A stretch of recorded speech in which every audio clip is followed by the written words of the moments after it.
10 grand? 10 grand? You think you can buy a V8 M3 for 10 grand? Listen, I don't care. You could Uber Eats every day. You could max out your deposits at the local Spank Bank. You could even cash in your favorite prized Pokemon card collection. And if you still managed to collect 10 grand, you still wouldn't have enough money, because what you would really need is an extra $1,000. That's right. 11 grand and you could have bought this. A tastefully neglected, running and driving, 6-speed manual, 330 kilometer per hour, zero maintenance history, 8,500 RPM ticking time bomb. So either this is the greatest checkmate in automotive budget balling history, or I just made Hoovie's garage look like the Mensa Institute. Let's go find out, shall we?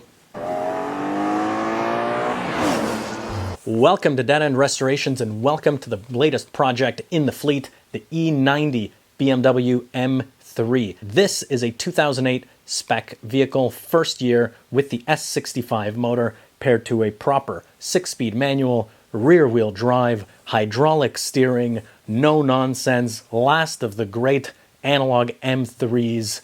Yes, ladies and gentlemen, we have scored a proper M car on the channel. I can't tell you how excited I am about this. How did I manage to score this car for 11,000 US or 15,000 Canadian, where I am north of the pond here? Number one, it has 286,000 kilometers, okay, which is 170,000 miles. Again, mind-boggling that this car is still running and driving after so many kilometers, given that anything you look at on YouTube or any car reviews you look at on this motor and this chassis, they all say they're terribly unreliable, the engines blow up, they're just a ticking time bomb. This one is a true survivor. And that's why the reason I bought it is because I kind of wanted to give it a second life. It is very much on its last legs, as we're going to find out. Second reason why I got it so cheap: zero maintenance history. First owner drove it from 0 to 180,000 kilometers in 5 years. The previous owner who I bought it from drove it for the last 10 years and put about 100,000 kilometers on it.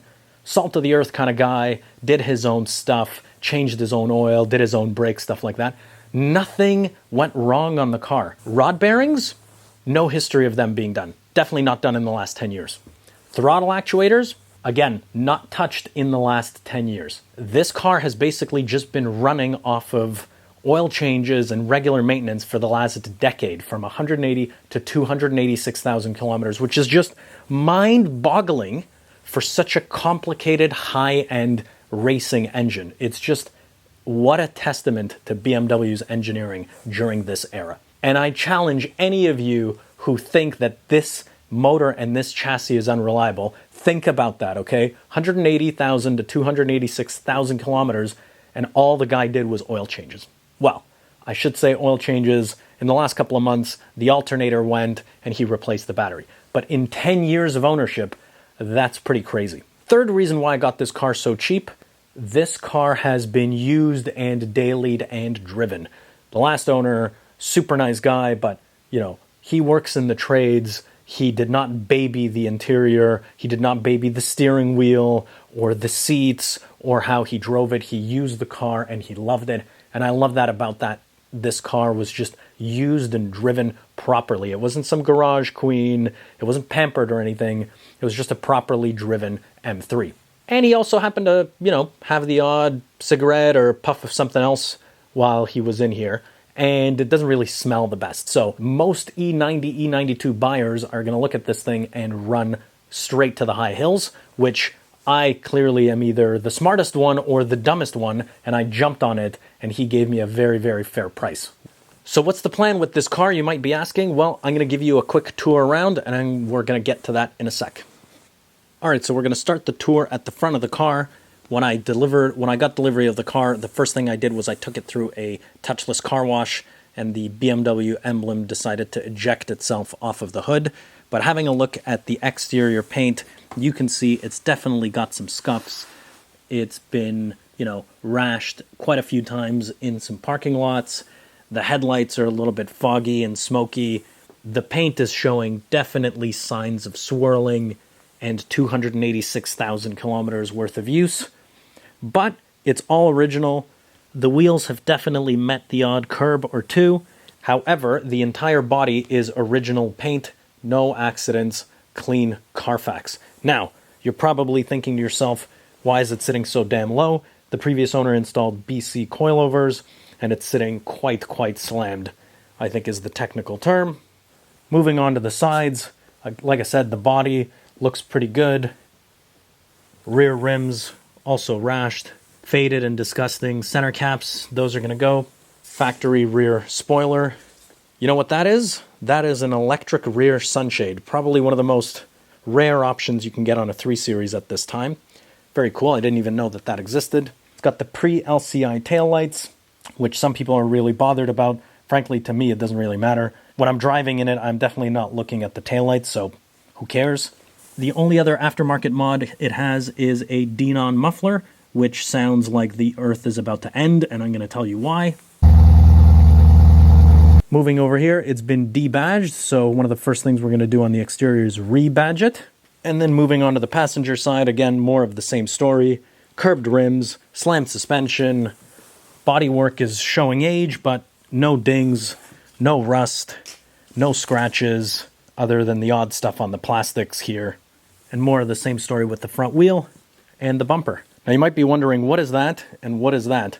So the original owner basically cut out the entire cat system and resonators and installed a straight pipe from the motor all the way back to the original exhaust. And then the previous owner put that Denon exhaust, and now it sounds like World War III, basically. It's undrivable. One, the fumes give you headaches. Two, the booming just exhaust note bouncing off the walls while you're driving, it just makes it insane. And three, it makes you want to rev it really hard, which this car driving on unknown rod bearings is basically a ticking time bomb. So I'm going to take this to a shop and have it re-welded, and we're going to stick the original exhaust back on, and I'm going to probably keep that Denon exhaust and see how it sounds like with the cats and the resonators and the Denon. Moving on to the inside, there's not too many surprises in here other than a delightfully worn out driver's seat, which again, color lock is going to come to the rescue. And the steering wheel looks like T-Rex's third cousin. I mean, I have literally never seen a steering wheel that has so many cracks. It's just terrible. So the steering wheel is going to go. Surprisingly, this button hasn't worn out. I know a lot of them usually do. The gear knob, that's obviously going to go. These buttons, usual E90 M3 issue, they all go kind of failing and flying off. This car does not have the electronic suspension, but it does have the dreaded iDrive. And here's that very cool rear sunshade feature that I was talking about earlier. We've got the black headliner, standard to the M3, of course, all the way around. And looking at the passenger seat, looking very clean and respectable. These bucket seats are just outrageously comfortable. And, test of all tests, the cup holders are not broken. Moving on to the back seat, pretty much never been used. The guy thankfully didn't have any kids, so no issues back here. Let's pop the hood.